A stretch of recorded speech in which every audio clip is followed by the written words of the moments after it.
What's up, everybody? We are live. Here we go. First episode of Something Geeky in our collection. I am Chris C, the Slasher Dude. I'm joined by my fellow cohort in crime there. Like the cat says, Caveman, movies, and more. And then we're joined by a very cool dude at the bottom there, John Doe Duffalo, a.k.a. Mr. Jeffrey, a.k.a. the Hatchet King. I got a new name for him. And he was awesome enough to join us for this first episode here, where we're basically talking about Japanese animation, aka anime. I've been into anime since I was since I was a kid, watching Robotech on TV, actual television on a local channel. Crazy times, and I was hooked then. Voltron and all this other stuff before you knew as a kid what it was. You get up there, and then I remember going to a Blockbuster that I was close to, and it had a double tape set. I wish I still had it, of something called MD Geist. And that was the first time I've seen anything kind of violent like that. Next, I picked up Ninja Scroll. That's one of my all-time favorite animes of all time. I love that film. Swordplay for that is great. That still holds up today. I don't think nothing comes close to it. And I was hooked till after that. So, I mean, that's just my awesome journey. And I've kind of been into it ever since. And all right, we got some awesome people here. So let's go on, everybody. Mr. Oates, what's going on, my friend? Now we can begin this geeky Japanese animation stream. And Miss Caveman, of course. Got to keep an eye on the Caveman up there and stuff like that to make sure he's allowed back in the bedroom and all that good stuff too. And then Texas, what's going on, Russ? Thanks for taking a quick stop by. Russell. And what we're going to be first, we're going to discuss an anime that I recently watched on Hulu called Trigun Stampede. Now, Trigun Stampede is a retelling, and when watching the end of it, it's almost like a prequel, which is kind of weird. So, for the way it sounds, which is based off this older anime, this one right here. So this is my UK DVD kind of set of that. So an interesting one. Yeah, and there's Caveman's original one there. And basically, the series follows. I will share the screen here, and we'll go to IMDb so you can talk about Stampede. But it is about this guy right here, Vash the Stampede. The original one is based on him, worth about $6 billion dollars in this, $60 billion dollars. Yeah. And what's the planet's name again? Because they mentioned that it's a desert wasteland, but it's a Wild West type of a cowboy type of a planet. Was that July? That's the city. And we're going to get into that, one of the cities, but it's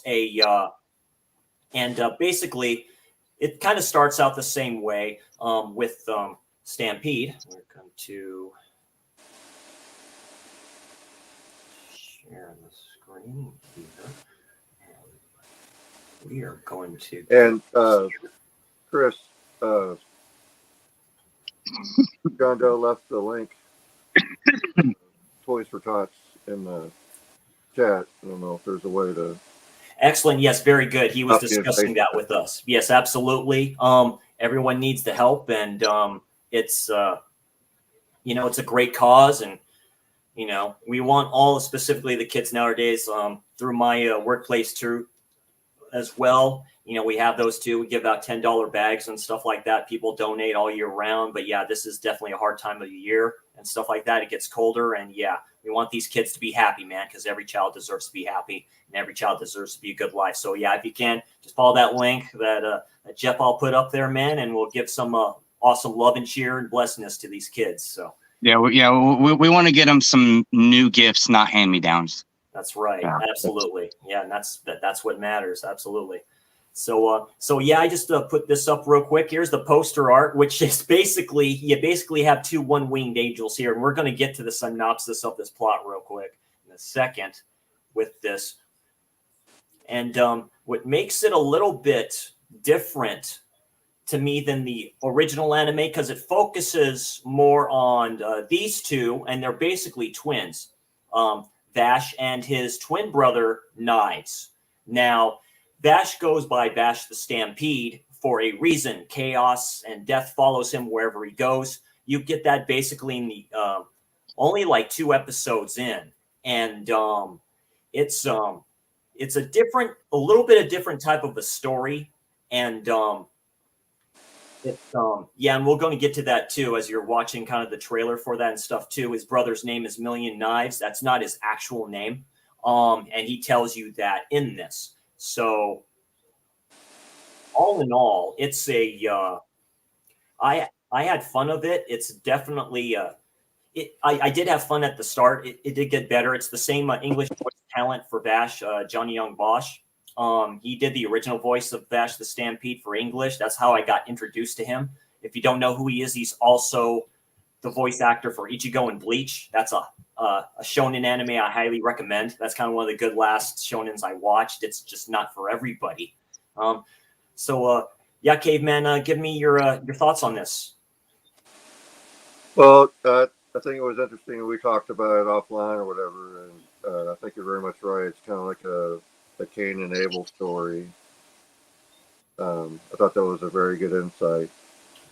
And I guess my only real complaint, and I kind of talked about this offline or whatever, but is just the art style. I don't think we're ever going to see the old art style anymore, pretty much on anything anymore, because Right. it's just kind of cost prohibitive, it's labor intensive, and all that stuff. And if they can do it on the computer for 1/10 of the cost, then that's what they're going to do. But if you can pull up the Trigun thing on IMDb, maybe the audience can see if they show a trailer in there, they can see like a different art style. Right. But kind of see kind of how it is. It's like the first kind of art style I saw for an anime like this. It was called it's called Blame. It was on Netflix, which is based off the manga story of the same name. That was done a little bit better than the more earlier type of art style to this animation. To your point there, Caveman. So let's do this real quick, and I'll play the rest of it. But you kind of see what Vash is basically too is he's a pacifist. So it is a Cain and Abel story. Knives in the original anime is more sadistic, in my opinion, than he is here. He's more, but the Knives in this new adaptation of it is a bit more, I guess you can kind of say like nihilistic in that aspect. But basically, it just it starts out, follows Vash. First, we get introduced to, she's a reporter, and her partner is different than the original anime, but we're going to get to that towards the ending of this this new retelling of it. Meryl Strife, looks like a younger version of that character, like just doing a new story on this and stuff, going through this desert wasteland. To your point there, Caveman. They add the sandworm aspect in there, but I liked how they kind of did that. They didn't call him that. And it's like it's almost a Dune type of a story where the worms are kind of like the lifeblood of the planet. Or and, even, or even Tremors in some ways. But, yeah, like that too. But they come in different forms too, as you realize, like these dragonfly like looking things. Like the hatchlings or whatever, like in that respect, they're almost like a reverse butterfly. Yeah, reverse butterfly, right. They start off as winged creatures, and then they go to just like a slug kind of worm. And as we just start out the series, she goes with this other dude. I forget his name. She just calls him Grandpa, dude that smokes and drinks and all this other stuff. Basically, kind of warns her, just get in and get out. They go to this town, and they meet Vash. They find out, how much he's worth and stuff like that. Something happens. They end up kind of capturing him, or so they think. He takes him to this town. Everyone knows who he is in this town. Looks like the friendly dude and stuff like that. This little mad scientist looking dude and his forget the names of the characters, unfortunately. Basically, this creation that he did, basically who's his son, you know, start ravaging this town a little bit.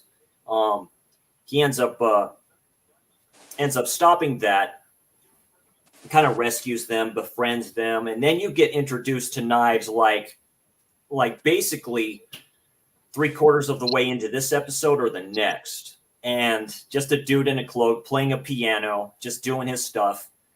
And then it just really just amps up through that town, where he just goes in there and runs roughshod through the town. It's a lot more violent than the original anime is, that's for sure. Jeff, kind of give us your thoughts on this. Are you talking about that was about what, episode 3? I guess, where he comes through. Yeah, where he comes through and he just starts tearing people up. Yeah. So it took me a little while to get kind of caught, like grabbed by it, because I hadn't watched the original, and I was watching it on Hulu with ads. Me too. And I have this issue where like ads just distract me, so I have a hard time for it to keep my attention. That minute and a half, and I'm like lost sometimes. I know, right? Exactly. Yeah.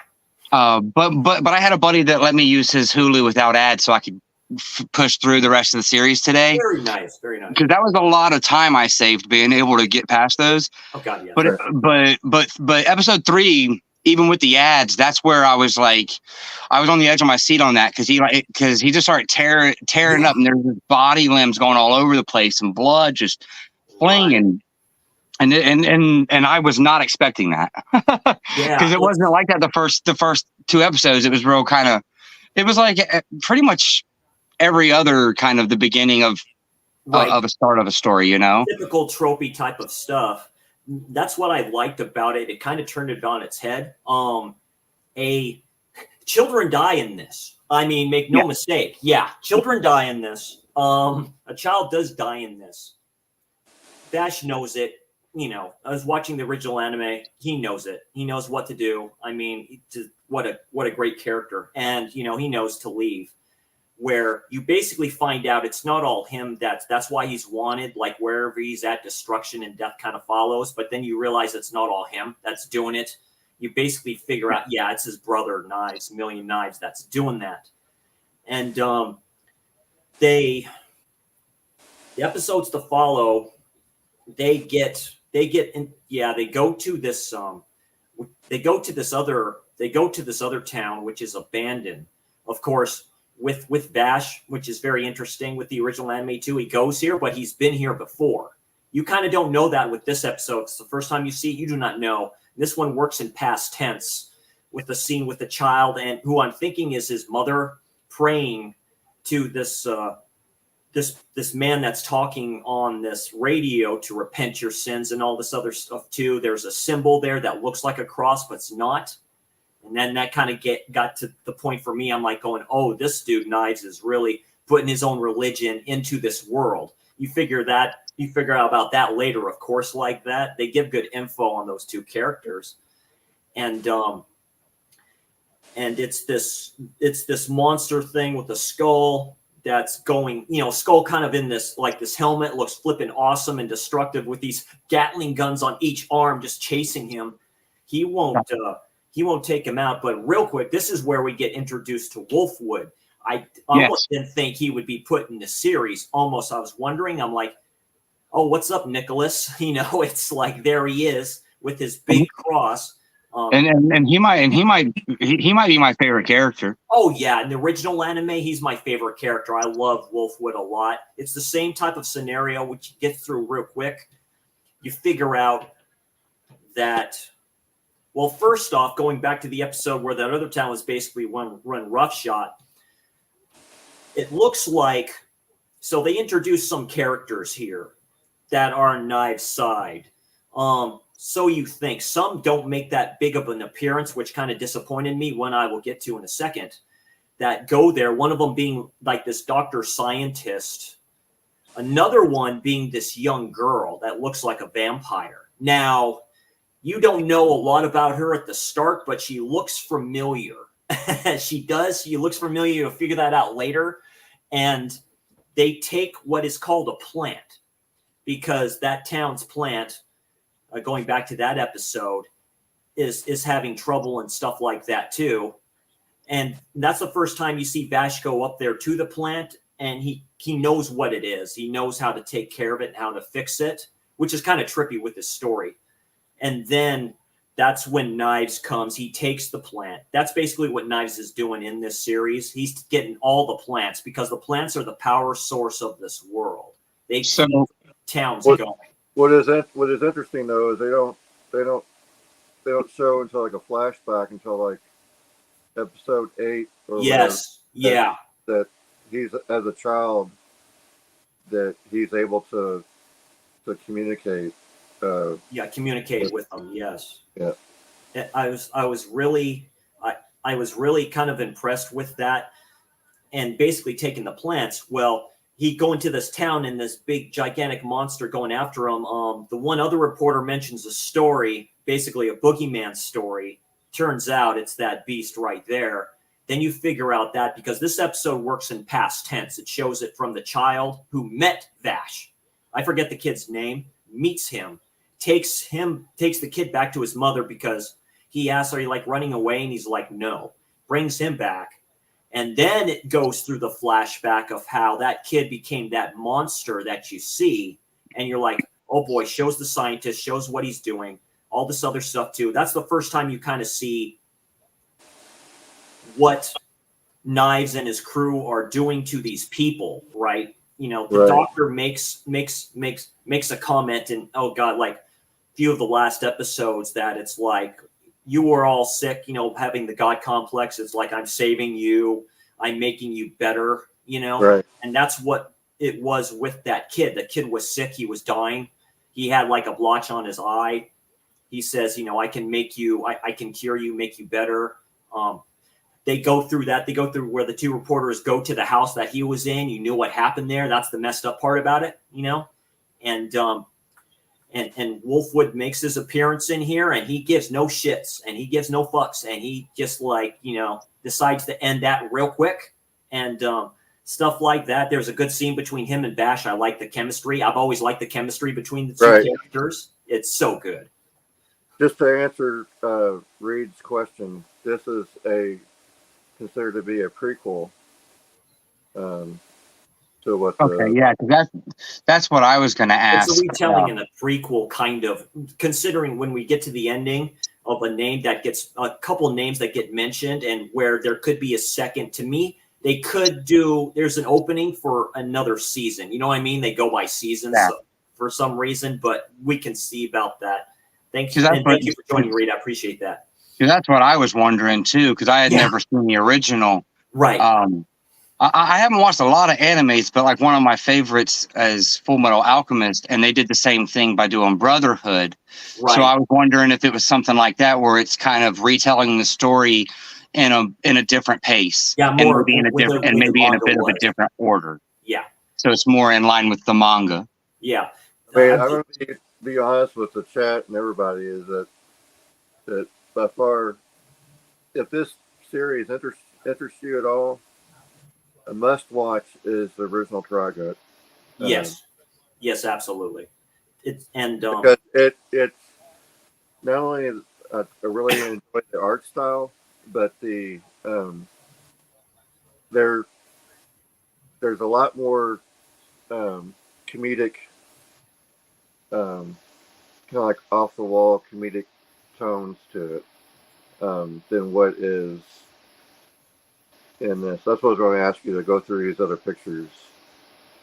Yes, very, very true. The OG series is longer because it's an OG type of an anime series, where they could put more episodes into it. They can change it up and stuff like that. You know what I mean? And put more comedy and stuff like that here. This scene is great. His suit turns black. I'm sure you all maybe noticed that. I didn't notice that because it's mostly nightfall, but his suit literally turns black. And I'm like, oh, that's sweet. They kind of reverse it a little bit. And I kind of like that. Yeah, my daughter was in here watching the last 2 episodes with us, and she noticed that, and she's like, look, he went all black. Yeah, he went all black. He almost went Goku Super Saiyan black. Yeah, with these certain great, the good screenshots here. yeah, we'll get to kind of certain stuff like that. But it's And like you said, it's such a great. I do like the flashbacks. We will get to that, specifically this one right here. This is towards the end. This is like the last episode or the second to last. It got really deep to me. You know, I can be that emotional person. This got deep, so I liked it. With this one, they dived more in a little bit, quite a bit more into the history of the twin brothers and the woman who basically raised them on this ship. So basically, that's the way the series starts out. It's this repopulation program, to me, called Seed. It gets explained, of course, that, you know, Earth is polluted, it's dying. You send these ships off with the project called Project Seed to repopulate a planet that they are heading to, but something happens and that gets explained. You know that Knives was part of that ship crashing. You know that. You didn't know much about Vash, though, and how that happened. And then you figure out towards the end of this series what really happened, what they were looking at, because, you know, as young kids, you get curious, so you want to find out this stuff. And that's what I kind of liked about that. I like the dynamic between the brothers, between Knives and Vash. It's a totally different mindset. Of course, Vash is the pacifist, and Knives is not.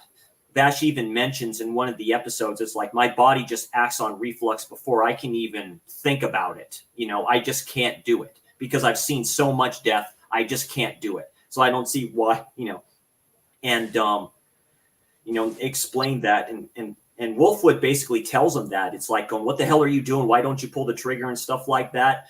And that's before you know. And I liked it that they dived more into Wolfwood's story here, because in the original Trigun, you don't know a lot about Wolfwood and stuff like that. He remains a mystery kind of towards up to the end of what he is. Here, he's more of a basically a superhuman that's been modified and stuff like that since he was a child.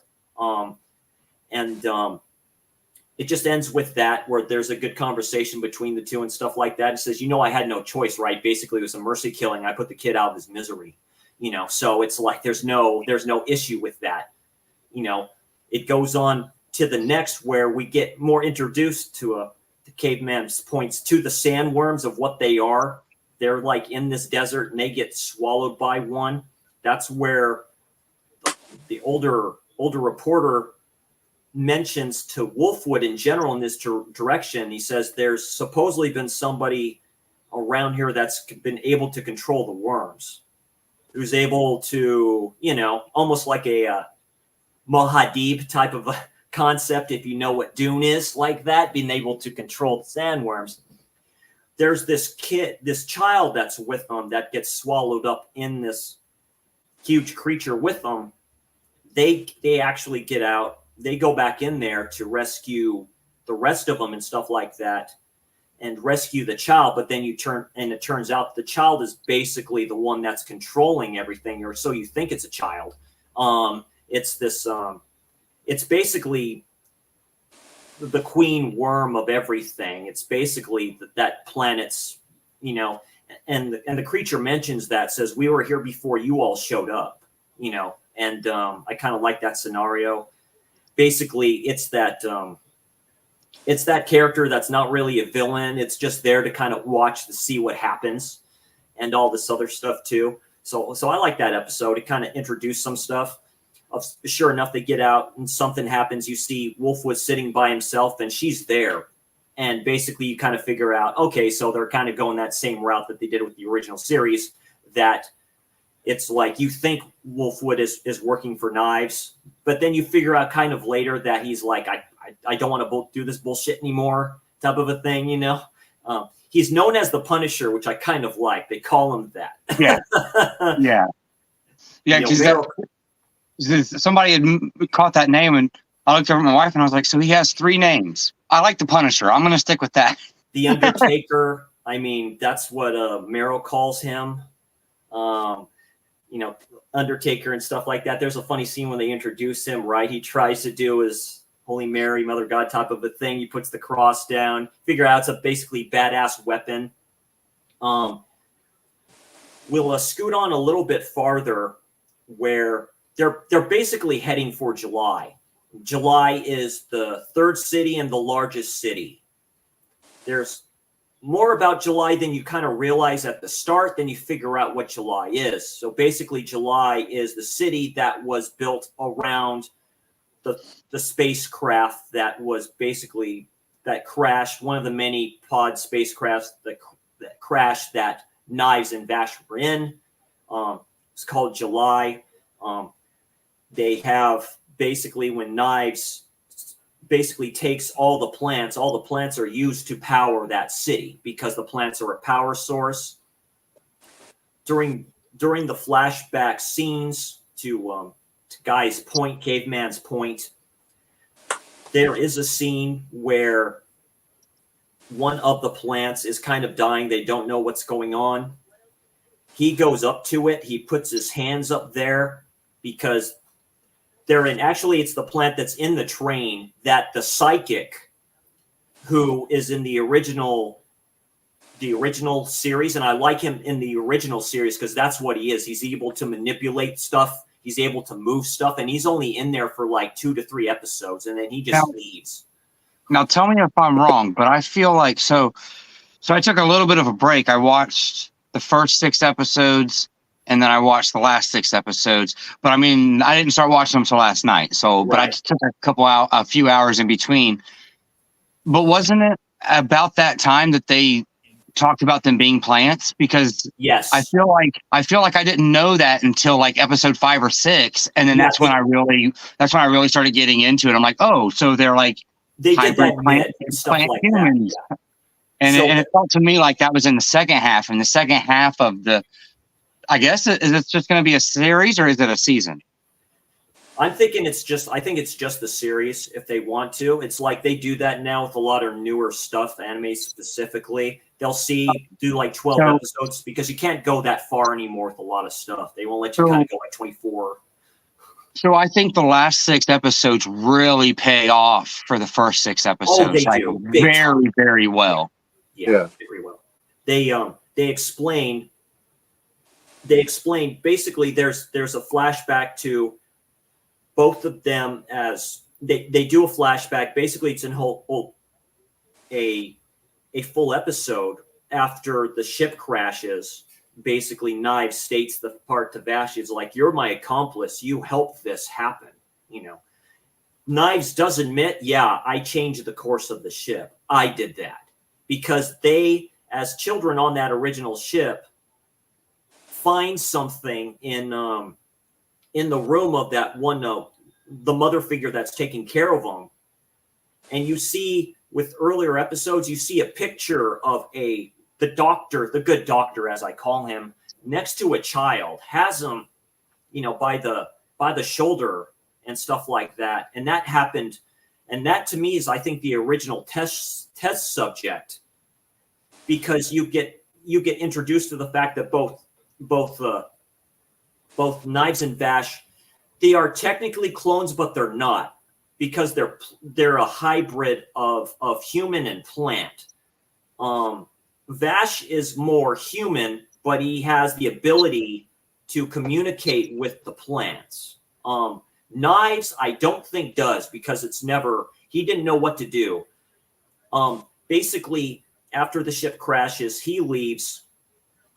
These people of one of the other siege ships that crashes picks him up and basically raise him.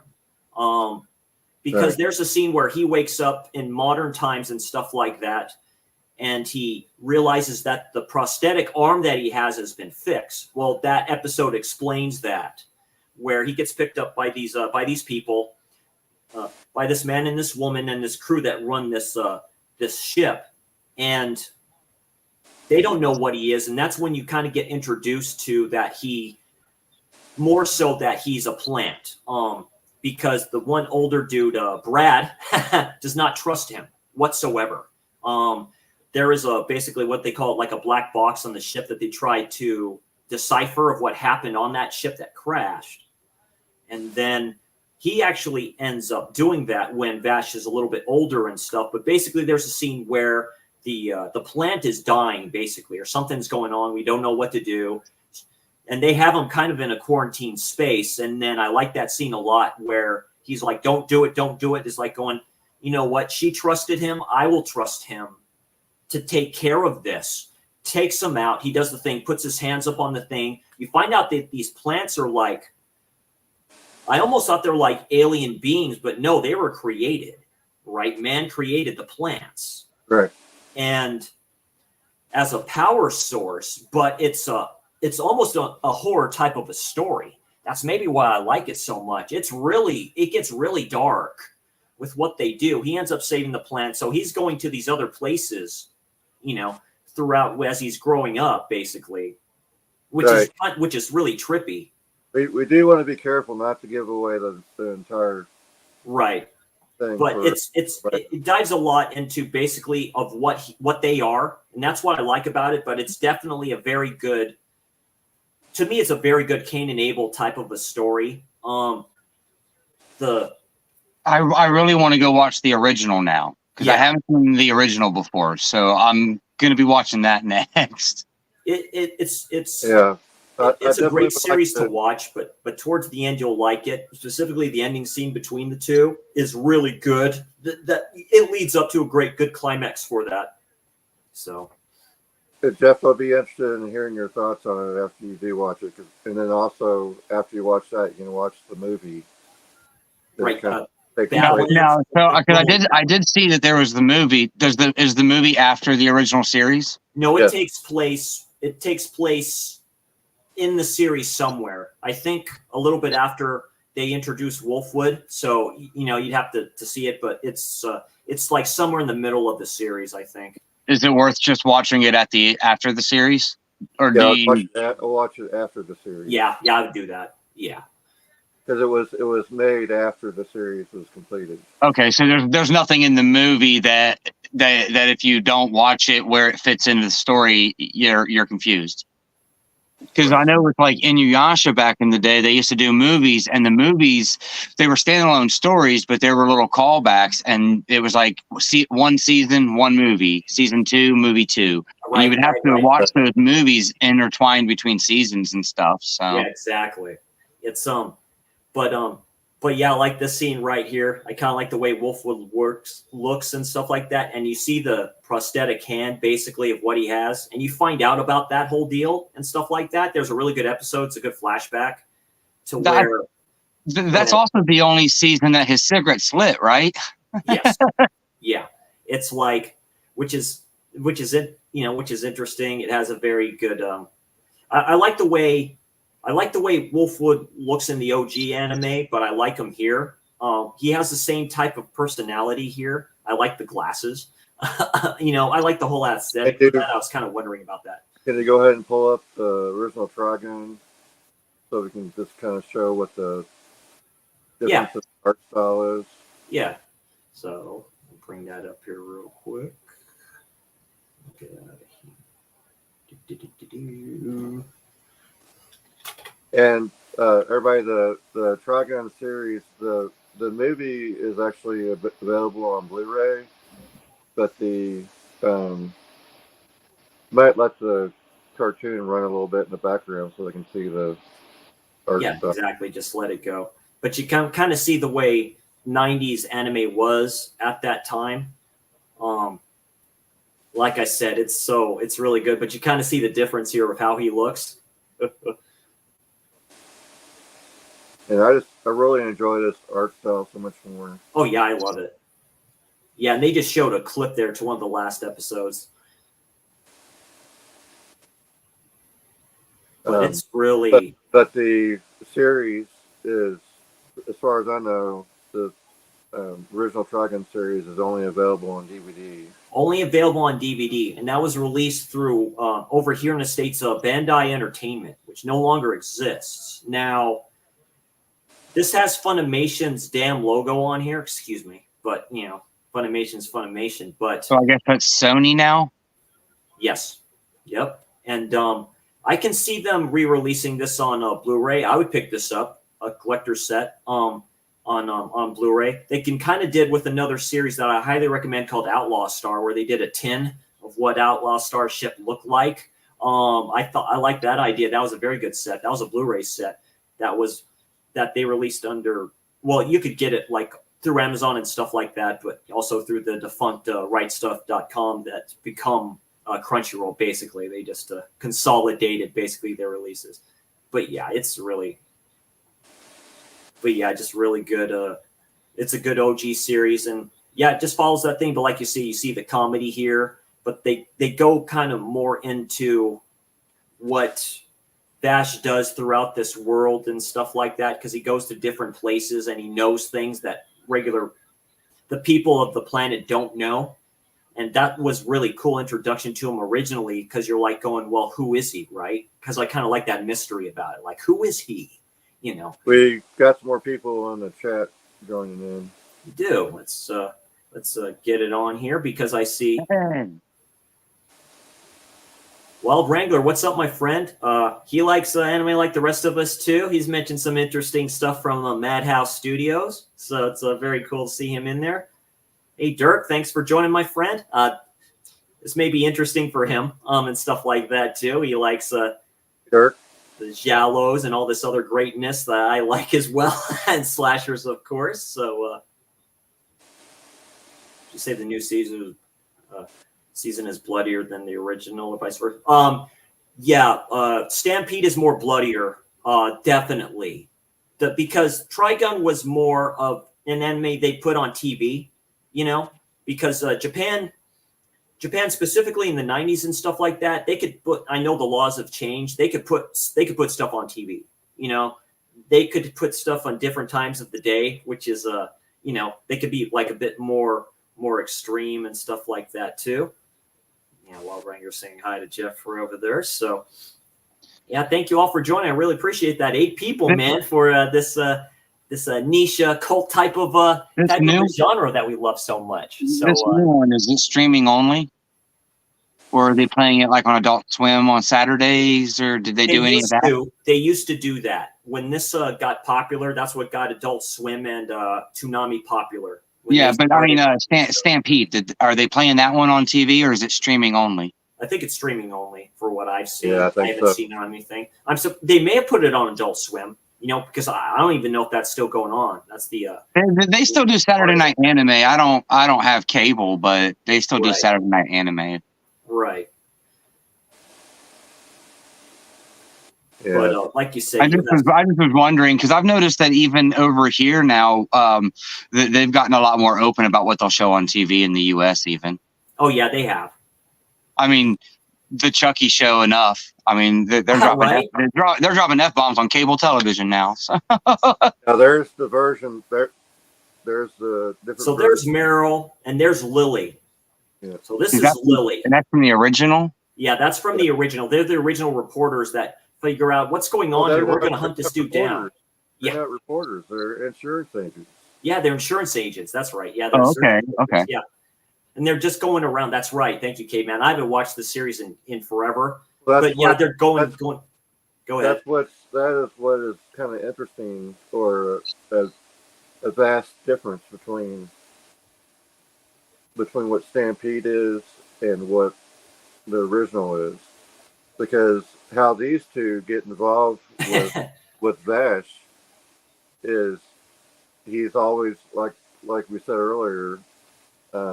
Destruction always seems to follow him, and so these insurance agents started to follow him because they were going to fill out insurance claims for people that were getting their buildings. Yeah, the town's destroyed. Yeah, and stuff because of him either defending himself or whatever. I mean, it's kind of like happy-go-lucky, kind of happy, unfortunate circumstance that he always gets kind of caught in these situations.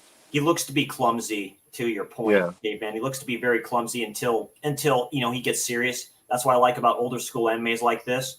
They can get hilarious at times. Some of these episodes are great, and then he gets dirty serious, like because there's a there's a scene in the original anime where they kind of do a flashback and introduce the characters in this. And I think her name was Marin in that one, for what I remember. And I remember him saying, "Don't worry, Marin, I will take care of him." And you're like going, whoa, what now? It's like, and you don't know. And it's really good. I like the climax to this series. It's a great OG, great anime. If you want to get into anything, I'd recommend this series a lot. It goes deep. It goes really deep. So I like it a lot. It's very one thing I like about this series is that it's very I'm gonna butcher the I don't have the right vocabulary for this, but it's very easy to digest. Yeah. It's very there's comedic undertones to it that make it really enjoyable, and you will find yourself, you may go into it thinking that, oh, I'm just going to go in and just watch one episode, but you'll get caught up into it. Yeah. You want to see the next episode and you want to enjoy.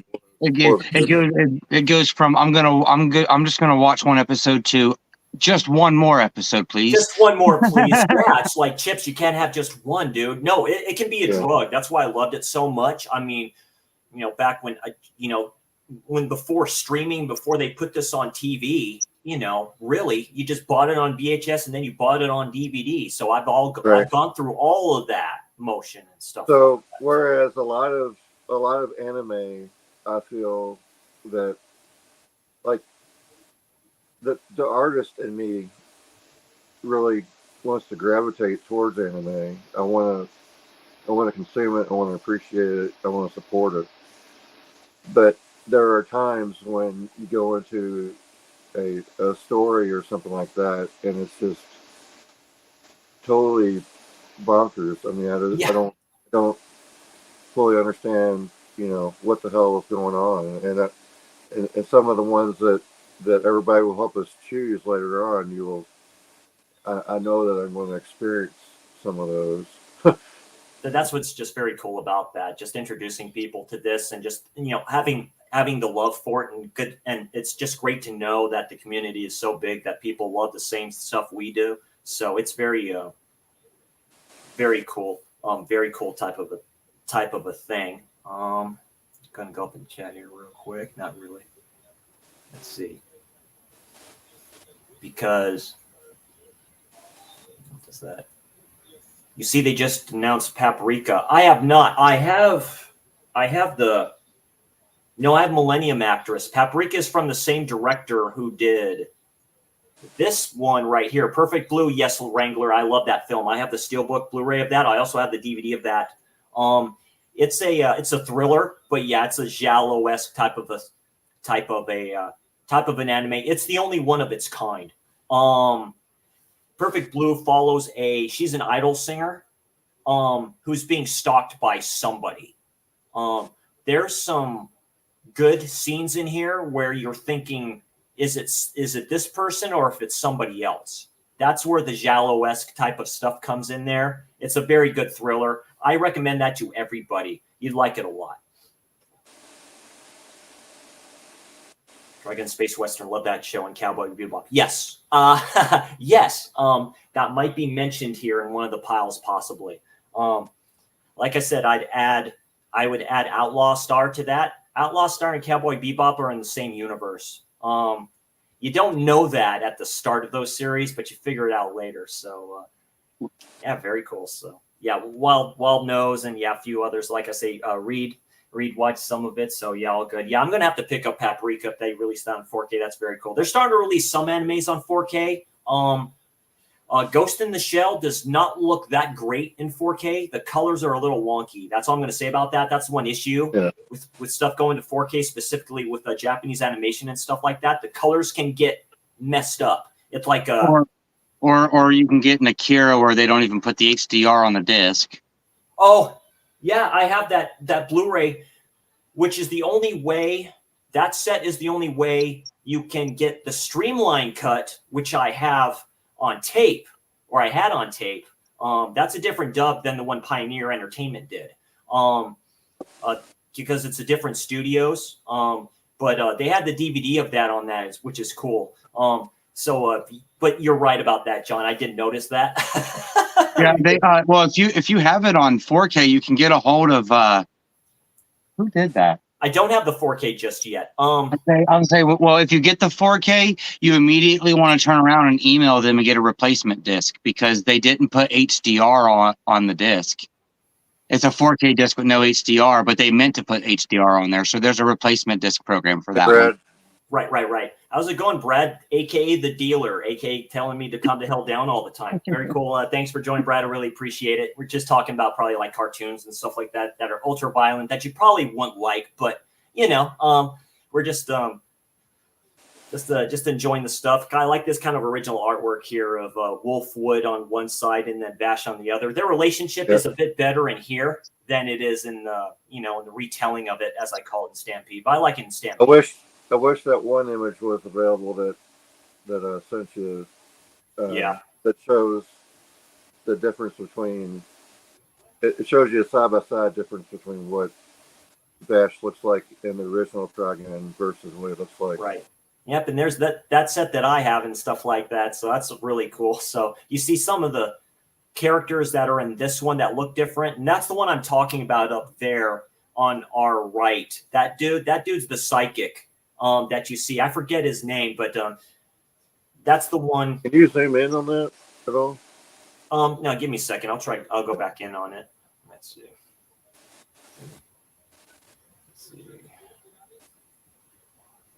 Oh, now I gotta just go this here. And that's Knives right here. You see kind of the funky suit that he has, but you don't get introduced to him until 3/4 in, I think. You see some shots of him, but when you get to that episode there, Jeff, you'll figure out kind of what's going on with that.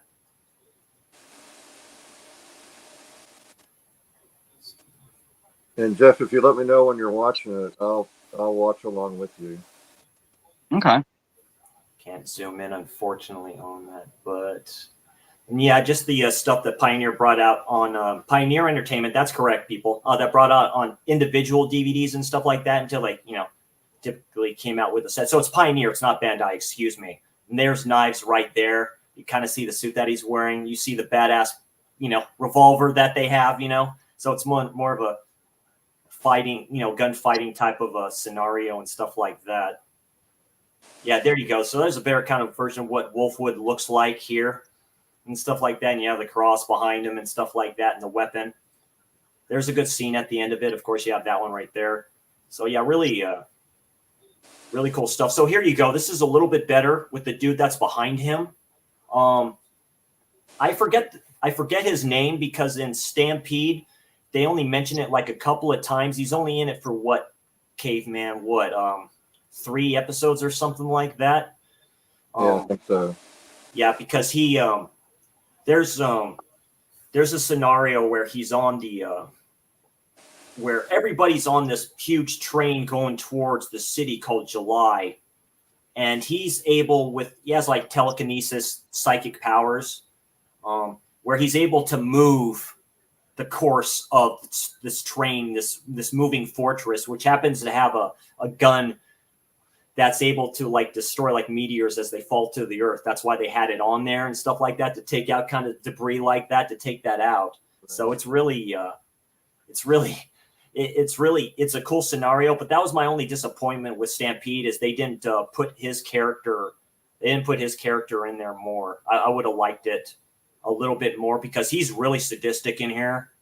In the OG series, he's extremely like him. Like I said, Jeff will eventually get to that point where there's some stuff that happens between him and Vash that he makes Vash kind of do something that he doesn't want to do.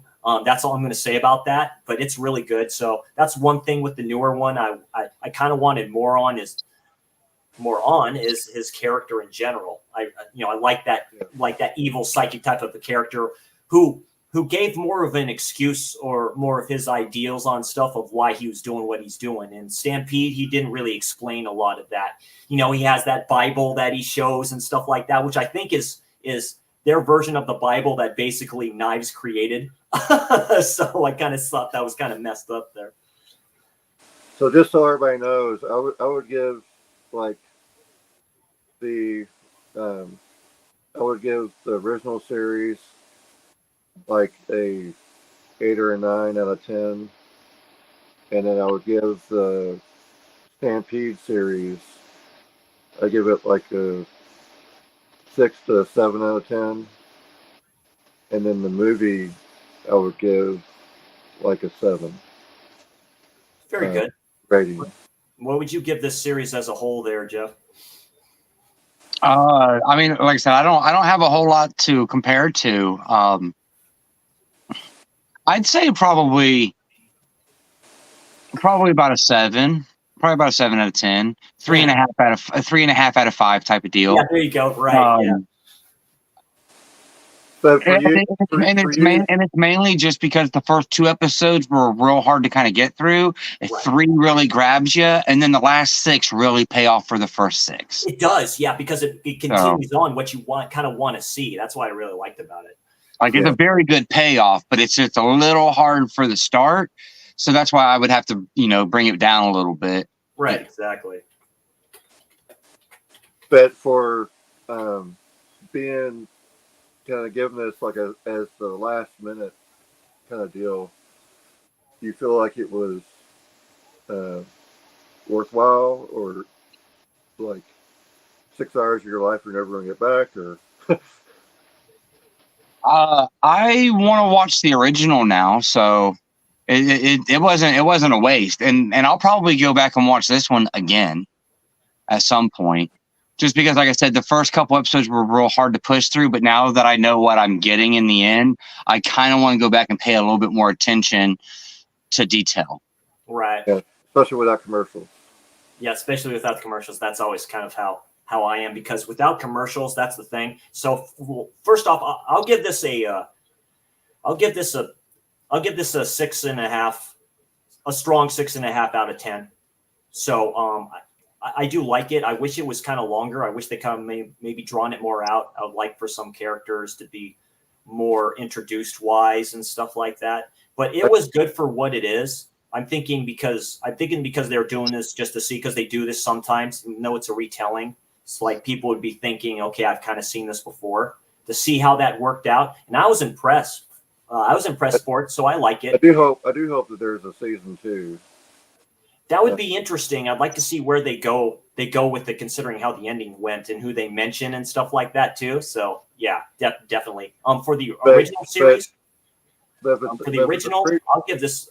I'll give the original series a strong 8 out of 10. I liked it all the way through. I'm a 44-year-old man, so I like the old school type of stuff and stuff like that, specifically the ending. I love the way the story went. I love the ending to the original Trigun a lot. I really do like it. It's a great series. I'd recommend the OG, and I'd recommend the retelling of it to anybody who wants to get into it.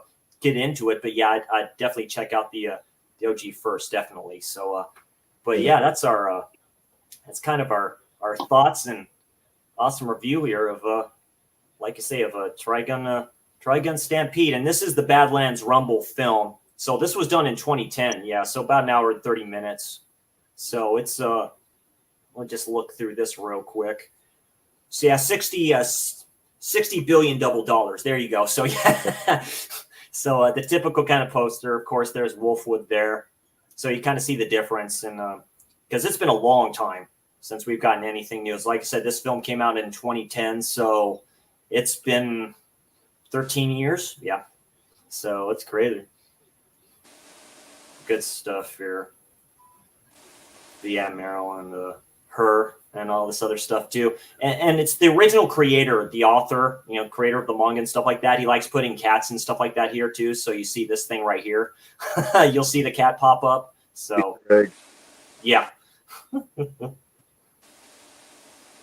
But basically the films where the animation is a little bit better, and they can do that. Yeah, with Lily's character, yeah, she carries basically the Gatling gun with her and stuff like that. She's a trippy character. She's a funny character in that series, but I like her. And to Reed's question, each episode is like Without commercials, it's 15 minutes. it's designed for commercials, so it's a 30-minute spot. So they're usually about 20 minutes or so Exactly. for each episode. I was able to get through the last half of the series 45 minutes quicker than the first half, just by cutting commercials out. I know, right? Yeah, it's kind of ridiculous the way Hulu does that. Yeah, it's like going, I just put it on mute and just kind of wait. And when I binged the last few episodes of that, they did like 2, I think, that were commercial free. So it's always kind of cool. So they kind of reward you a little bit for that. So yeah, see, and I just don't really give my Hulu much of a chance. It's because of commercials. I get it through my Verizon bill, so I don't really pay anything for it. It's kind of like an extra, so I don't even think about it. If I paid for it, I'd probably try to watch it a little more often. But if I'm paying for something, I'm paying without ads. Exactly. But I'm locked into like some old Disney Legacy bundle, something or other. Right. And you know how Disney is. If I want to get out of that bundle, I'm going to pay like $20 more a month just to get rid of ads on Hulu at this point. Right. Exactly. So like I said, it's just a different.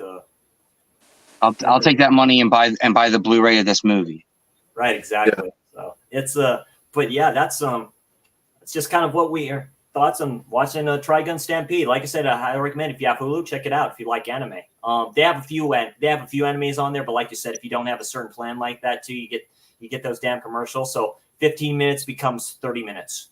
So I see why they kind of do that, right? So it's like, but it's not like television, even though it's becoming regular television. It's like that's what I think. It's getting real close. It's getting real close.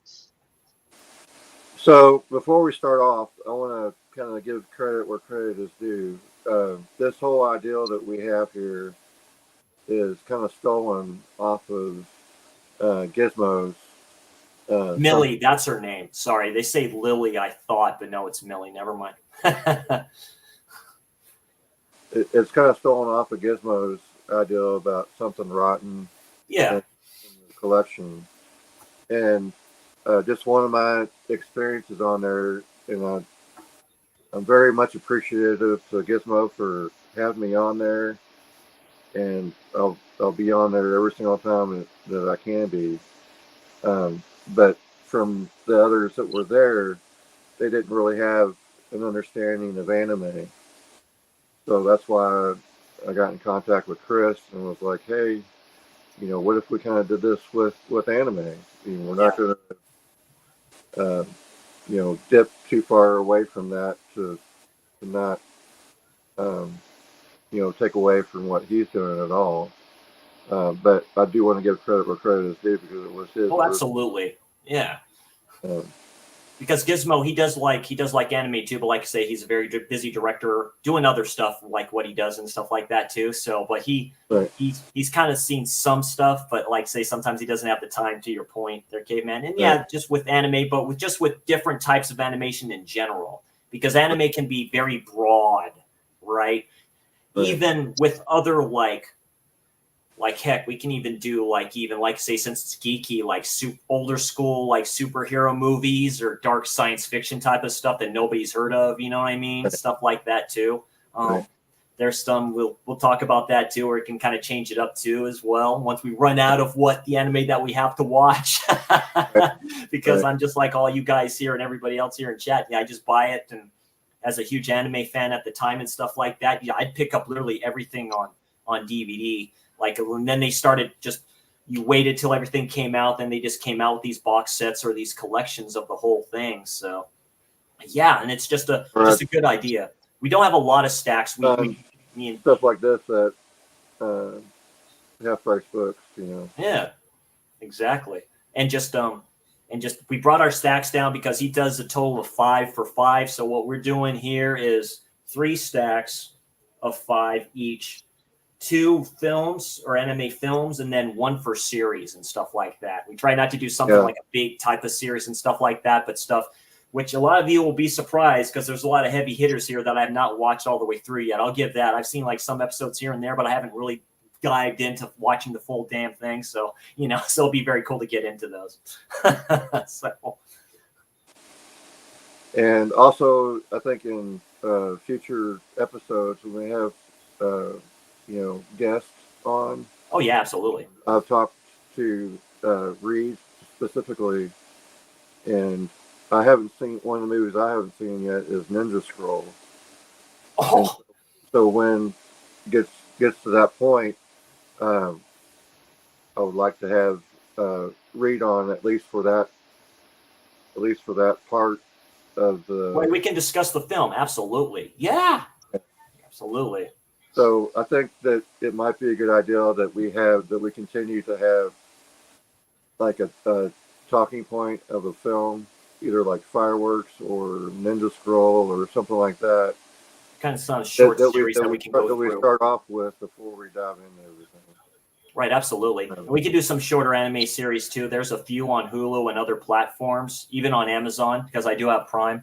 My friend lets me use, my work buddy lets me use his Hulu, lets me use kind of other stuff right there. I know there's Right. animes on Netflix and stuff like that, but I have a lot on DVD and Blu-ray I need to watch too. So Right. so oh yeah, absolutely.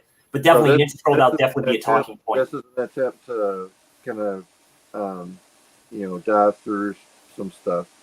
Yeah, absolutely. All right there, Guy. I'll go ahead and start with you if you're all prepped for your stack here. Yep. I'm going to get you to full screen here in a second. There we go. And everyone in chat who's ever here, all the 9, you vote on as well and stuff like that, what we kind of pick there too. And we'll just tally them all up. I'll make sure I pay attention here. Okay, so Studio Ghibli, we got Arity. I like that they're releasing those steel books of those films. That's great. This is a recent pickup. Is Marnie. Yeah, I think Marnie. Okay. Actually, I have 2 copies of this. So if either of you want a I'm copy, weathering here with you. Okay. And your Okay. name. Yeah. Garden of Words, It's an interesting studio. and then Oh, Nausicaa, and last is Whispers of the Heart. Ooh, okay.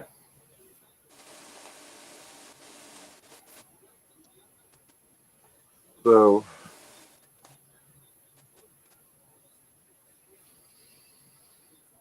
I'll go with Nausicaa.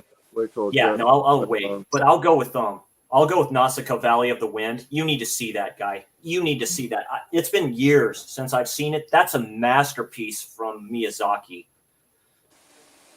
And then everybody in the chat, please comment too, because we got.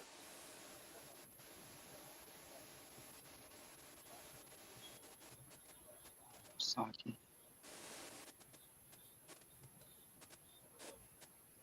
Do you have a vote there, Jeff?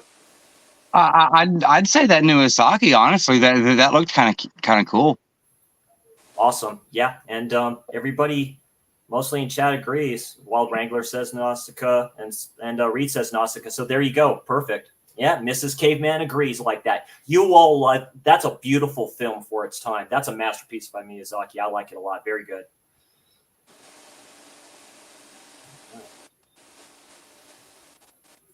All right there, Hatchet King. There's Jeff. You're all set. Okay. Friend. Go ahead. So I don't have a lot of anime that I haven't seen. I got you. No problem. So I went with some animated Absolutely. ones as well. Yeah. That's what I've got too. I got some of that in my next stack. Absolutely. But what I did was I went because we're doing sci-fi as well, right? Yes. Yeah. Yes. Yep, Okay. absolutely. Yep. So I got an animated stack and a sci-fi stack. Perfect. I guess I can consider this sort of anime-ish, but Teen Titans Go to the Movies. Yep. Oh, I nice. remember Look at that. $3. I remember watching the show with my kids, but I've never seen the movie, and the show is hilarious. Oh, it's great. Yeah, I have to admit that grew on me. I like the OG animated show that they did, but I do like that. Go is good.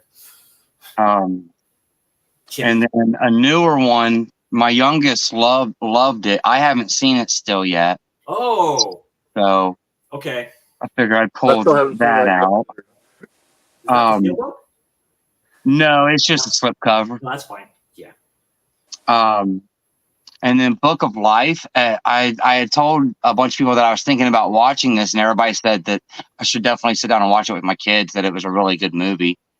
So, and it's I don't know, I think it's 20th century maybe, so it'll never come back out again probably. Rise of the Guardians, only because I needed to find a 3D to stick in there anyways. Wow. Okay. Wow. Okay.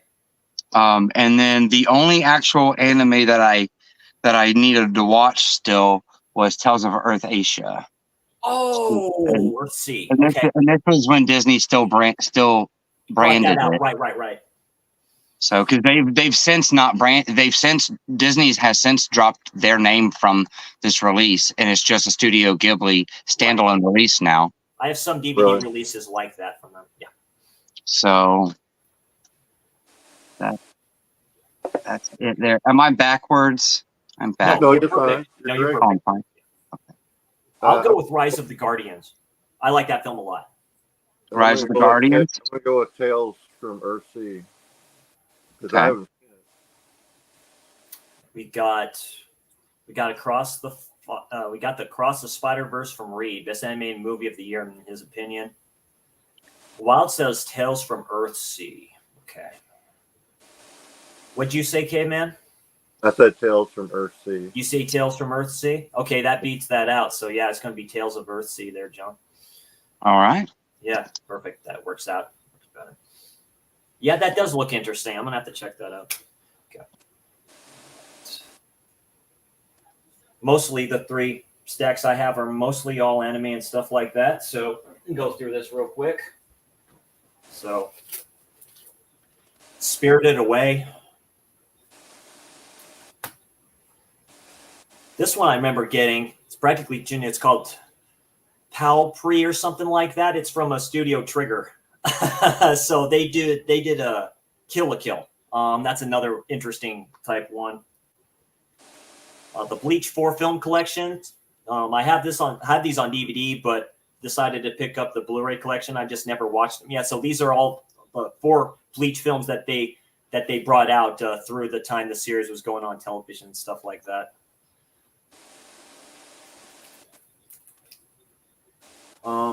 And then, so yeah, we have a few steelbooks here. So yeah, Satoshi Kon's Millennium Actress. So there's this one here from the same director who did Perfect Blue. And then one you recently watched there, Caveman. This is the Target steelbook, for what I understand, when Target was like that. So. Well, I'm going to say Spirited Away. That's what I was going to go with too, because I haven't seen it, but everybody knows what that movie is, even if they don't know what anime is. I think so. If I had that one, I would need to be watching it too. Miss Caveman agrees with both of you guys. Spirited Away. So yeah, well, Rango likes Spirited Away as well. So yeah, there we go. Very cool. Yeah, it gives me an excuse to watch this film. I've heard great things about it. So save those for the next time.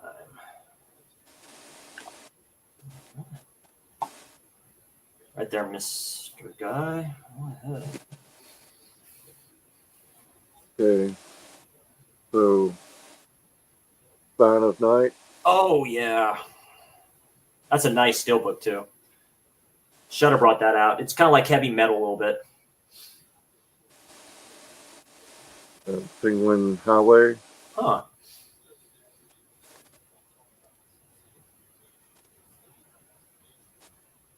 Wonderland. Oh, I actually forgot. I had that one over there on the shelf. I didn't even think about that one. That's okay. I got it because it's a scream or a shout, right? That's a shout factor, factory, isn't it? release. Yeah. Put that in next deck when we do this. They're definitely all good. Initial D. Is that the film, the movie, right? Yeah, there's from what I Okay. understand, there's I have like 4 different. Gotcha. movies No problem. Yeah. of it, so. And then one sci-fi to the bunch. Oh, nice. Okay.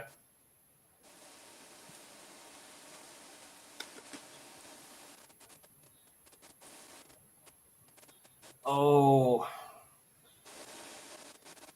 Is that backwards to you all, or is it? nope, not No. at all. I see it fine. I was originally going with Spine of the Night, but no, I'm going Initial D, Dream. I want to know what you think about that. I'm going Wonderland. That's right. Penguin Highway is also a shout release. It's sort of like, I don't want to say G Kids. I don't think it's like that.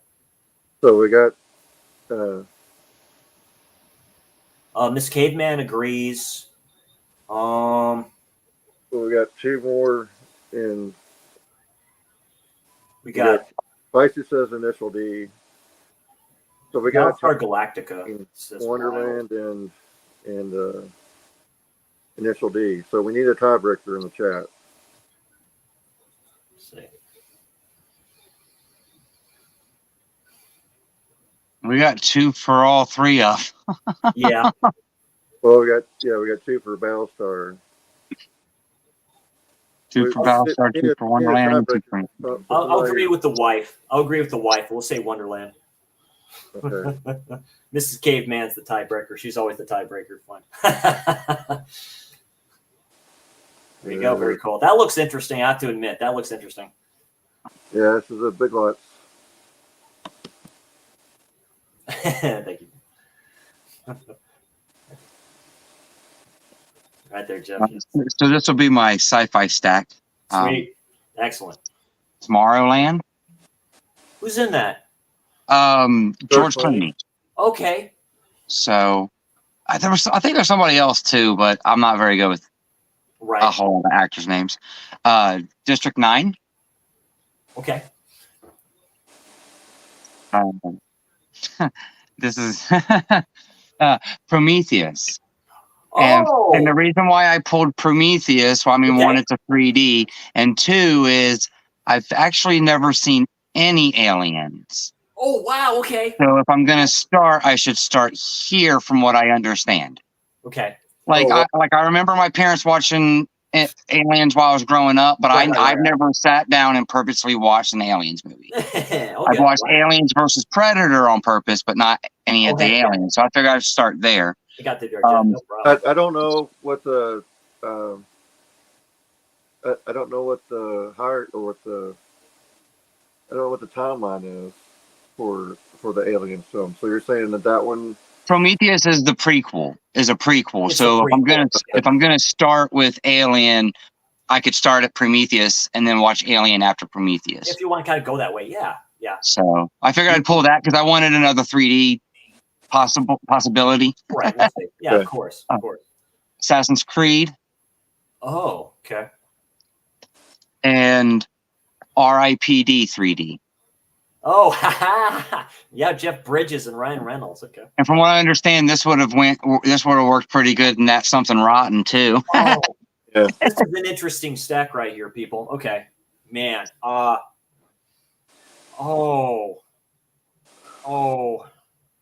Yeah, I'll go with Prometheus. Yeah, I'll go with Prometheus. That's directed by Ridley Scott too. My all-time favorite director. Yeah. And the chat's pretty much Prometheus, so I'll go Prometheus. Yeah, Prometheus. Well. Yeah. Looks like Prometheus. Yeah, very Funny cool. enough, that was actually one that I just got at Orbit day before yesterday. Very So nice. it's new to me and everything. Very This is fun. a good one too. I have to admit. That's why that was a hard stack there, Miss Caveman. That was a hard stack. As soon as you put up District 9, I'd be like, what have you.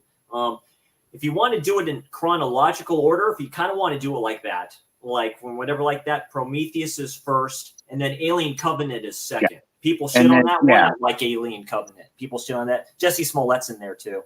So very cool. Thank you, Don. Yes, they did. Wild. Yes, they did make it part 2. Yes. It's already in the bin at Walmart. Are you in the bin at Walmart? That's right. My Walmart has no more bins, so I'm like, it's like, jeez. Is the Blu-ray in the bin there? Or I think it's a DVD. is I it? didn't know that they made the movie on DVD, but I think it's a DVD. So it's well, this is interesting. 'Cause I recently picked up the RFPD Steelbook, so Nice. Very cool. Okay, Gundam 00, the movie. So this takes place after the series. They basically go against aliens. That's all I know about it. I have not watched it yet, but I do have the DVD set of Gundam 00. I like Gundam a lot. If any of fans of Gundam out there, this one is a better version of Gundam Wing, in my opinion. So that one. Megazone 23. Now this is the collection, so it's for part 3 of Megazone 23. So there's 2 OAV films, and then there's like an OAV type of a series, a little bit like 3 episodes or something like that. So that'd be for part 3 for this. A great old school anime too, by the way. Castle in the Sky. This is a Hayao Miyazaki film. I've not watched it yet, and I've had this DVD for a minute. But to your point, John, there you go, the Disney there. Yu-Gi-Oh! The movie. So there's this one. This came out a long ass time ago. So there's Yu-Gi-Oh! The movie. Then put some Pokemon love in here. Pokemon Forever. The 4th film in the Pokemon franchise.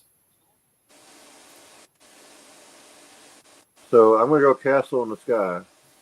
I'm gonna make it easy and go Castle in the Sky as well. Okay. Wild Ghost Castle in the Sky. See if they do anything else here. It's probably going to be a clean sweep. So, yeah, I'll go Castle in the Sky. Mark Hamill has a voice in here, by the way. I understand. So, it's always cool hearing the voice of Mark Hamill when he was a little bit younger during his Joker days. So, like it a lot. Very cool. All right. So the next is going to be a TV series. Yeah. And we're doing a TV series. We're only going to be putting a requirement of 1 season to be watched. So if we have like a entire collection that we're showing, we're only going to require 1 season to be watched over. Or do like half of it. Yeah. Could that work? So first one up is Ooh, the Ancient Magus Bride. Okay. Interesting.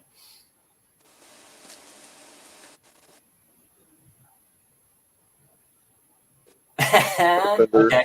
That's interesting. Okay.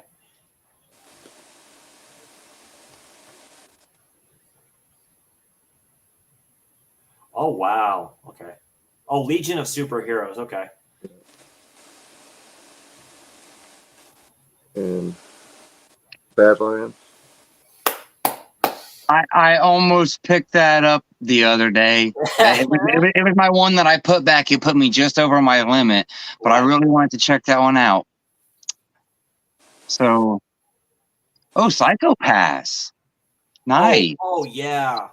Yeah. Nice. Interesting. Yeah, interesting. Oh, damn it. That's an interesting stack of series. Okay.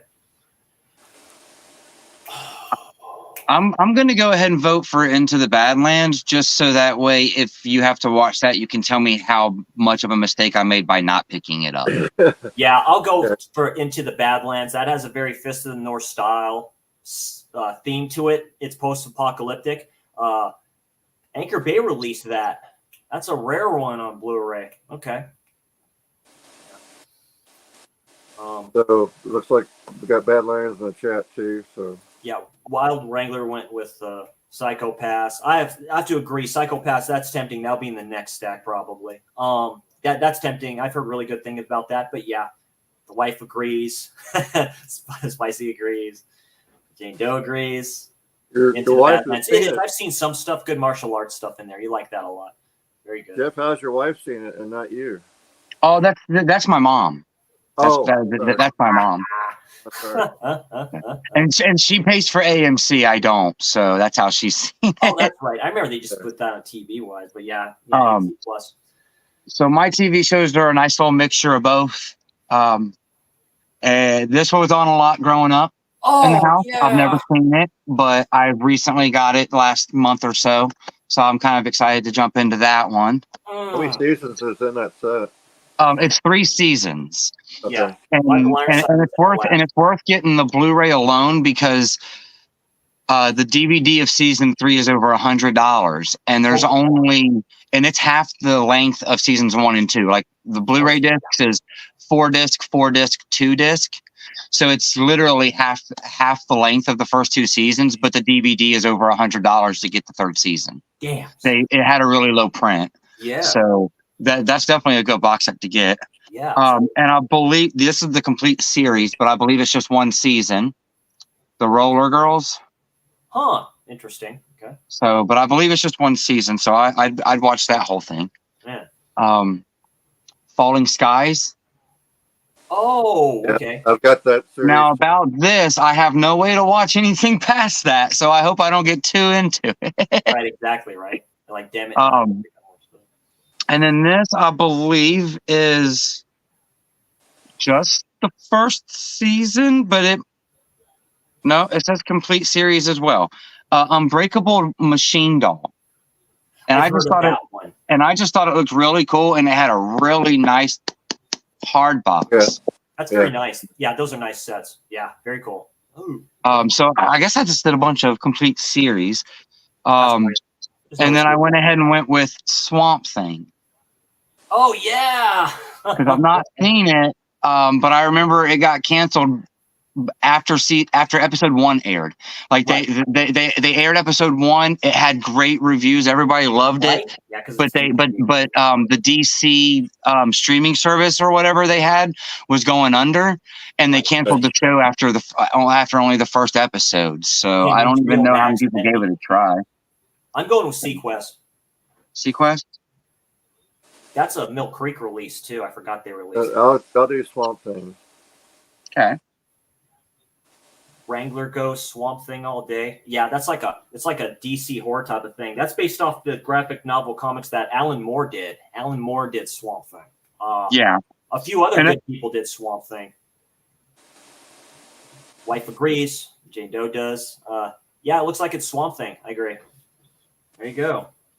That's a Walmart exclusive, right? Because that glows in the dark, doesn't it? Yeah. This one glows in the dark. Just the slip is exclusive. And like the DVD, I don't even think it doesn't even say. Oh yeah, it does say complete series as well. Because like I said, I believe they canceled it. They had filmed the whole 12 or 13 episodes, and then they canceled it after number 1. So, all right, so Swamp Thing. All right, very cool. Yeah, excellent. Funny thing about that is watching this one wrestling podcaster I listened to and stuff like that, and he talked about WWE getting out of physical media and stuff like that too. And he mentioned number 1 selling DVD this year, Black Adam, which did only a quarter of a million copies. So it's like, I tell you, it's some disturbing. All right, here we go. Some of these series are kind of longer than whatever like that, but I can binge through them, so it's fine. Like I said, I have some heavy hitters here. So let's start out with this guy, Samurai Champloo. I've seen some of this one. Yeah. If you like Ninja Scroll, I'm guessing you probably love this one too. The Slayers Evolution R. This is the second part of S. I've seen S. I've not seen the second part of this. So love the Slayers as a whole as a series. It's comedic, like fantasy, sword and sorcery action and stuff like that. You gentlemen probably like this, but yeah, that's Slayers. The Slayers R. Evolution R. Evolution R. Star Blazers $21.99. This is basically part 2. I've seen part 1. This finishes up that saga and stuff like that. This is a retelling. I watched the part 1 of this. It's quite good. I like it. It's a good redone version. It's a good remake of Star Blazers, so I like that one a lot.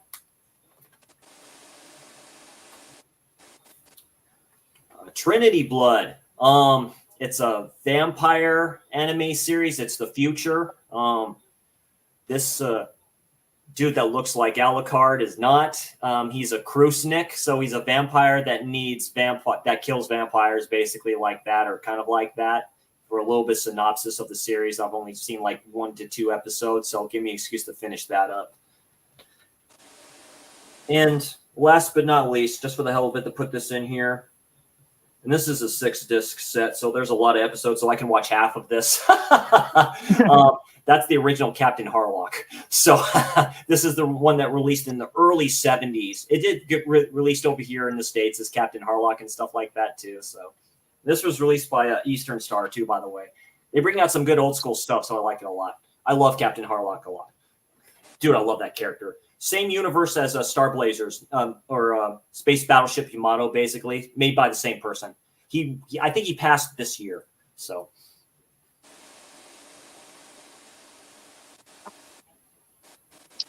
I'm gonna go with Trinity Blood. I'm gonna go Star Blazers. Okay. I got 2 for Harlock in there. If I get anything more, I'll let one of you guys be the tiebreaker.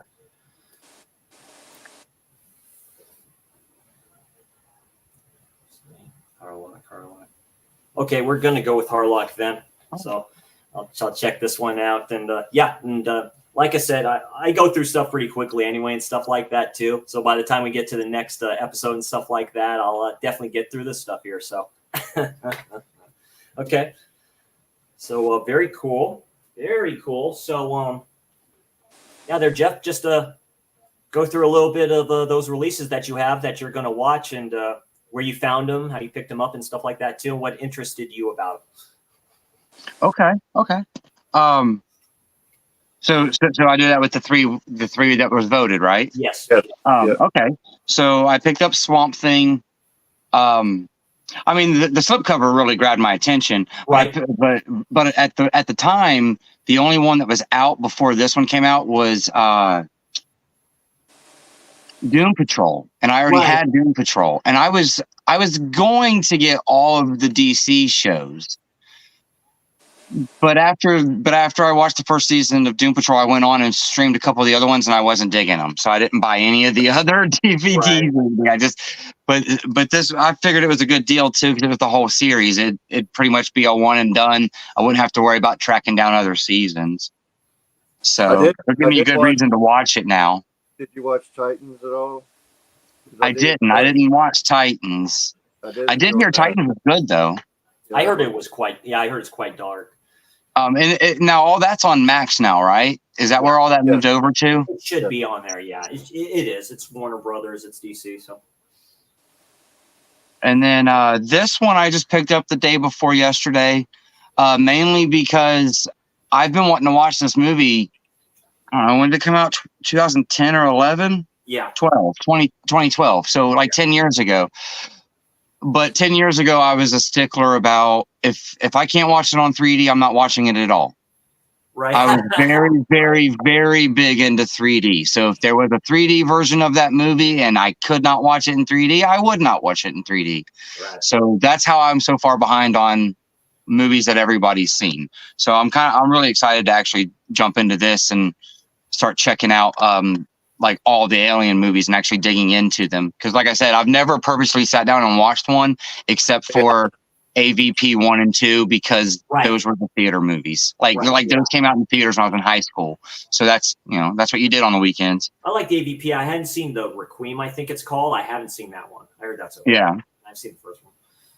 And then my other one was Tales from Earthsea. Yeah. Now I grabbed this up mainly because there was this pawn shop I used to go to, and she always gave me a really good deal because I would just get stacks from her. Honestly, I've never been a slipcover guy or a steelbook kind of guy, but it was the slipcover that drew me to this. It was in really good condition, and it just kind of stood out because it has like this gold foil and everything on it. Mm-hmm. And then I pulled it out and I said, "Wait, Studio Ghibli and Disney." Yeah. So I went ahead and picked it up because I mean it's still pretty new, 2015. And it was, and I've had it probably since about 2015. Because when I used to go to this pawn shop, whoever would buy their new release movies, it was like they would watch them, maybe pull their digital code out, and then take them to the pawn shop. So I would just go in there and get stacks of their movies. Sometimes the DVD was missing out of it or the digital code, but I didn't care. Yeah, exactly. So But that's really what drew me to this one was this really cool slipcover. And then I seen all the people that were in it. I mean, we got William Dafoe, Cheech Marin in it. So nice. Okay. it's got some really good American voice actors which is not very typical for these style movies. So very cool. So that's I'm pretty excited to watch these. Now we're getting back together in a couple weeks, right? Yeah, it should be around those weeks whenever we're all available and have time to finish it up. We'll talk about that off stream and all that other stuff too. And cool. I'm excited for my next week or so with these. Right, exactly. Yeah. Very good, Jeff. Yeah, awesome. Yeah, with Earthsea, that's based off the novel by Ursula K. Le Guin. So yeah, it'd be interesting to see what you think about that, how that all plays out. Animated wise and stuff like that. What's up, Alan? Thanks for joining, my friend. I really appreciate it. Kiss the ring, ladies and gentlemen.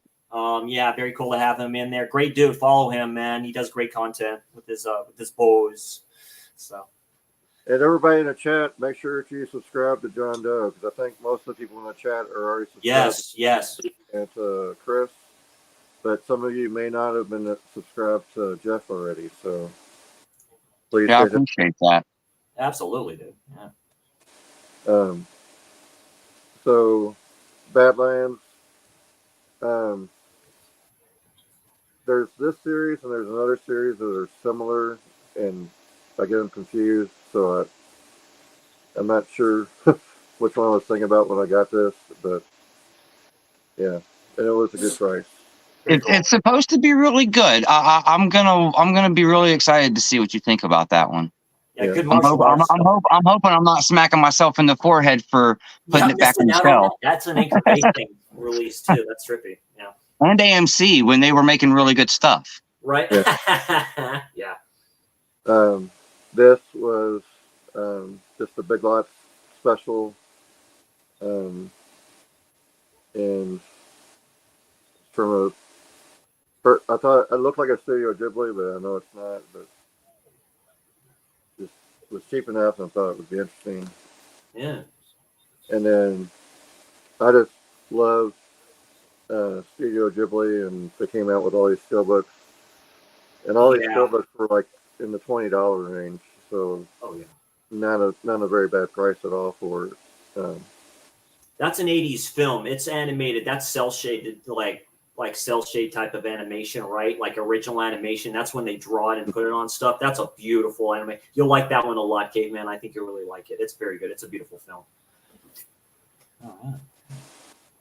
For me, really, it's just through all my years of collecting, I either got this off of Amazon or on rightstuff.com and stuff like that. When this company here, Eastern Star, started releasing more of these classic animes, Japanese animation stuff out. So Harlock's in the same. I picked this up because Harlock's in the same universe as Star Blazers. It's the same universe, same people, same creator. And this is basically the TV version, because they did a film. The first one I watched was the film that they did back in like 1980, I think it was, or 81, called Arcadia of My Youth. That's the name of his ship. That's the name of his ship, that badass ship that you see in the back with the skull and crossbones at the start of it and stuff like that. So right. I just picked it up because it's the whole series and stuff like that too. So it'd be worth checking them out. So you kind of see him here, him with the funky bird on top of there and stuff like that. Yeah. So yeah, this screams 70s cheesiness, great anime stuff. So why not? Castle in the Sky, to Caveman's point, I got this way early and stuff like that. I probably got this at Target. Because they were just pumping these out like crazy and stuff like that too. And I do remember watching some special features probably on Disney Channel or something like that, where they're talking to Mark Hamill playing the voice of the villain that's in here and stuff like that too. So this is an older release too from Hayao Miyazaki. So I can't wait to check this one out. It should be fun. Good adventure time. Speaking of Mark Hamill, I don't know if very many people know this or not, but he recently announced that he is no longer going to be the voice of the Joker. Right. Yeah. On the animated, because he felt like once Kevin Conroy was gone, that there was no need. Yeah, there's no use. Yeah, there's no point in kind of do it. I totally understand that. True. Yeah. He doesn't have a Batman to be Joker to anymore. Was pretty much what he said. Yeah, he said goodbye, old friend. You saw that picture of the animated Joker with that. That kind of surprised me. And then same aspect. Spirited Away. This has highly been touted as his best work. I mean, this has highly been touted as his best work and stuff like that. So yeah, I got this one. Like I say, on Blu-ray, probably at Walmart. Yeah, I know I got it at Walmart and stuff like that. I know they have steelbooks and stuff like that, but I probably just saw it sitting there and it was a good price, so why not? So yeah, there you go.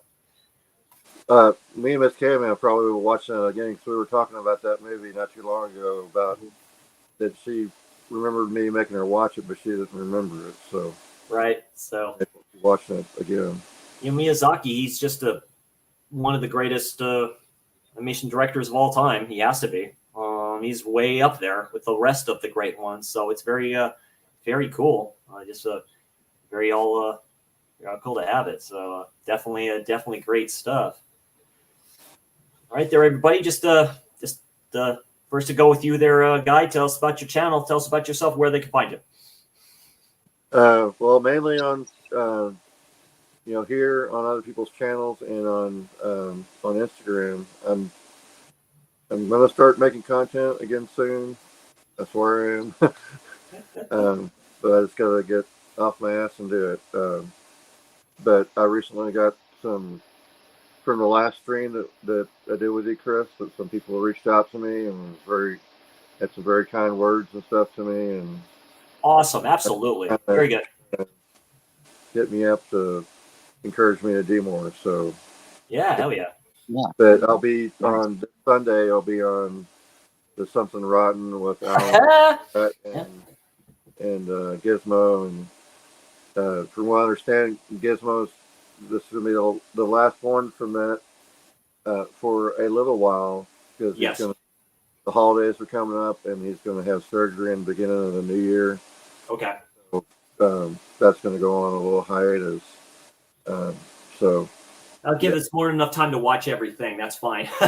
Yeah. So, and for him probably too. So it'll give him a break. He's been very busy all the time. So yeah, I'll give him a little bit of a reprieve. Stay good there, Gizmo. Good deal. And go ahead there, Jeff. Tell us a little bit about yourself, where they can find you. Pops, you got to put in John Doe Juggalo. And it helps if you put the @ symbol in. The @ sign apparently helps a lot. So put in @ and then John Doe. I thought I put the info in the info bar. Maybe I didn't. I'm sorry about that. And it's all capital letters. I don't know if that matters. I don't think it does, but yeah, John Doe Juggalo, Instagram, YouTube. I'm a lot more active on Instagram than I am on YouTube, but I'm hoping to kind of change that a little bit. Right now I'm working on editing a trip to orbit. I'm gonna upload a orbit tour to my channel. Oh, very nice. Yeah, there we go. That's right. I went over there and spent a couple hours after work the other day. It was really nice. That was nice. Yeah, damn. So I'm working on editing up a nice little tour video for that. And I play a lot of Dead by Daylight. I'll probably continue to do that. I get bored at night and there's nothing else going on. I just go live on my YouTube and play. So I started to do that, play the games. Like I say, I play Diablo 4 whenever I get the chance, really. That seems to be the only game I play. Other than that, I have to get into Dead by Daylight because I have that free game through Epic Games. So if you like horror movies, it's very fun. It's very fun. They touch on so many different franchises and they do them all very, very well. Like I don't see there's none of them that, like sometimes they'll use a character from a franchise in like Fortnite or something, or just in something else. And it feels disrespectful because they didn't really respect the character. They definitely respect the characters in Dead by Daylight, at least. Like they're all true to their, to who they're supposed to be and how they act. Like they just put Chucky in there and they actually got Brad Dourif to do the voice, to do all the voiceover. And there's like over 100 lines of voice, I think, for him. Yeah, so it's so nice because I love the intro to him, dude. That is such a cool intro. Yeah, they have almost every slasher icon you can think of except for one because we know why that is. That's fine. I'm still hoping now that they've got Chucky, I'm still hoping they can figure out a way to do Leprechaun. And for some reason, I'm not sure why they haven't done Candyman yet because I think he would be really cool. Yeah, because I know they put Pinhead in there. Yeah. They put him. Ghostface is in there. Michael Myers, of course, is in there. the OG. There's a lot of people in there. Yeah. And they did crossovers with Silent Hill and Stranger Things. That's right, they did. I remember that. What is it? That plant monster looking sucker? I forgot the name. The Demogorgon. Yeah, the Demogorgon. Yeah, very good. Yeah, very cool. But that's pretty much all I'm really doing over there. I'm just playing some games and stuff. But I find myself more so just being in other people's chats. Yeah, very cool. Oh, very cool, Alan. So yeah, there you go. Yeah, definitely. Thank you all for joining. I really appreciate it. Thanks for joining us in our geeky obsessions here and our review. Great job. You hit 70. Good. Awesome. Hey, there we go. And thank you guys. Prepping the good people here.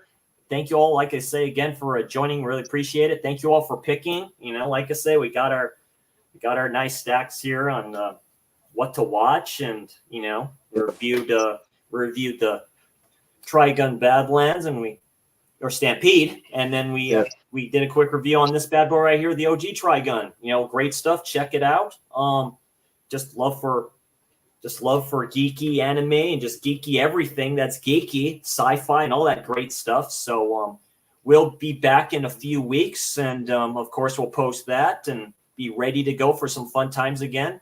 Happy holidays. I'll just go ahead and say that the next film that we're going to talk about, in addition to this, like we did with Trigun, will be Ninja Scroll. Ninja Scroll, that's right. That's very good. Thank you all very much. That's a present for me. Are you kidding me? So I get to check that bad boy out because I have the Blu-ray with the slip for that awesome thing. So that'll be very good. Just doing really good, and kind of talking a little bit too fast. Wild recognizes that. Thank you. I appreciate that. You all have a great evening. If you can, slash the like, sleeping bag, kill the subscribe, follow all these gents here, follow some of these cool cats here in chat as well. And Merry Christmas, everybody. Have a great Slasher Xmas, and we will see you all in the next one. You folks take care. Have a great evening. Play the like button. The like button.